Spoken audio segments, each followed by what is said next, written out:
Welcome back to my channel. I am Andrew, the host of Profila Binding Shoe Reviews. And for today's review, we're going to be looking at one of my favorite colors of the Park Avenue, and that is the Midnight Navy version. In late 2016, Allen Edmonds offered a web gem where they introduced the Midnight Navy color with both the Strand and Cornwallis. Initially, there was an overwhelming response where they actually sold out of the leather. So AE eventually decided to make the Strand and Cornwallis regular offerings once the leather was available again. I secretly hoped that they would offer the Park Avenue in this leather, and I was thrilled when they did in early 2017. To be clear though, this is not the first time that they have offered some kind of navy. They did so in the past with a model called the Morgan, so this isn't the first time that they've used a navy color, although that navy color appeared to be different than this one. Now, what I'm about to say may sound inflammatory, but it's not meant to be. I personally think the Midnight Navy color just works better on the Park Avenue than it does on the Strand. I can't quite put my finger on why, but something about the Park Avenue design just really shines with this color. You see, I think the Strand looks stunning in the colors like walnut and bourbon. On the other hand, I think the Park Avenue looks dull in these colors. It's interesting that some colors just seem to work better on some designs. And then there are some colors that just seem to work well on both of these models. I love the Midnight Navy color for a couple of reasons. First is that it's understated in that if you wear them indoors, most people are probably not even going to notice that they're navy. Secondly, if you wear these outdoors in either direct or indirect sunlight, they look stunning. Thirdly, Allen Edmonds includes a nice black burnishing on the tip of the toe, around the cap toe, and also around the stitching. This further enhances the look of the shoes while highlighting the borders of the design. How does it fit? Well, at least for me, I would say true to size, just like you would expect from any of your 65 last shoes. The bottom line is, if the Strand works for you, this one should too.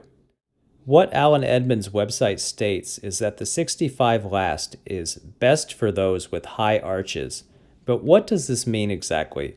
For a long time, I thought they were talking about the instep room. This is actually incorrect. Someone who reads this might think they're talking about the instep, and then when their pair of Park Avenues arrives, they're left completely confused because this shoe is not designed at all for those with the high instep. In fact, the 65 is well known to not be very accommodating for those who have high insteps. But what they are actually talking about with the arch is at the bottom of the foot, not the instep.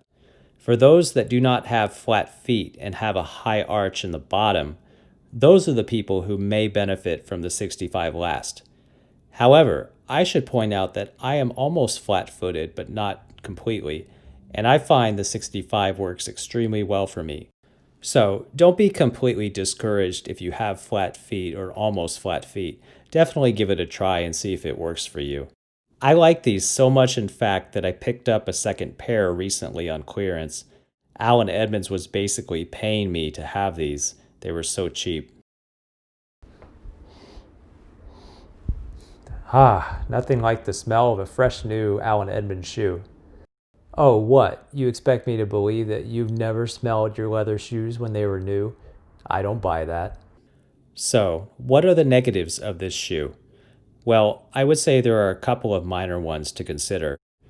I've tried on a couple of different pairs of this Midnight Navy version, and all of them were stiffer than my other shoes. It's just the nature of this leather for some reason. Because of this, the shoes do take some time to break in, and they never feel quite as soft as other colors, such as this Merlot pair that you see here. This pair is actually semi-vintage, as it was made in 2002.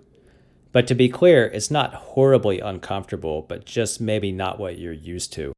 One of the saddest things about this shoe is that the nice black burnishing that they put on it, it easily gets removed as you bump the shoes and continue to wear them. I have tried various polishes and waxes, but it just doesn't seem to work in restoring the original look.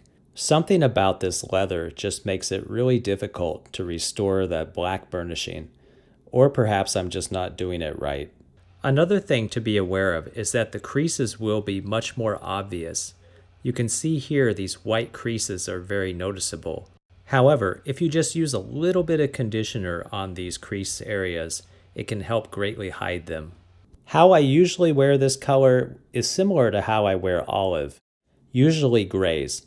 Here is how I would wear it in a more formal way, or in a slightly less formal way. Or if you're really feeling adventurous and don't mind causing some controversy, this is another way that you could wear them. Just be aware that you are kind of limited in what you can wear this shoe with, as this is definitely not like the walnut strand in that it will go with almost everything. I wanted to also mention that there still are a few pairs of these available, so definitely reach out to Allen Edmonds if you're interested. And even if you can't find it from them, check eBay because there are still a few of these floating around. I think it's unlikely that this color is going to return again anytime soon because it has been available for a couple years now, but it's always possible it could return eventually in the future. Well, I would rate this shoe at 4.5 stars out of 5. I'm only taking off a half star mostly because the leather is a little bit stiff, but all the issues are pretty minor, and this shoe is going to work out fine if you decide to purchase it. I hope you found this interesting and helpful. Thank you for watching, and I'll see you next time.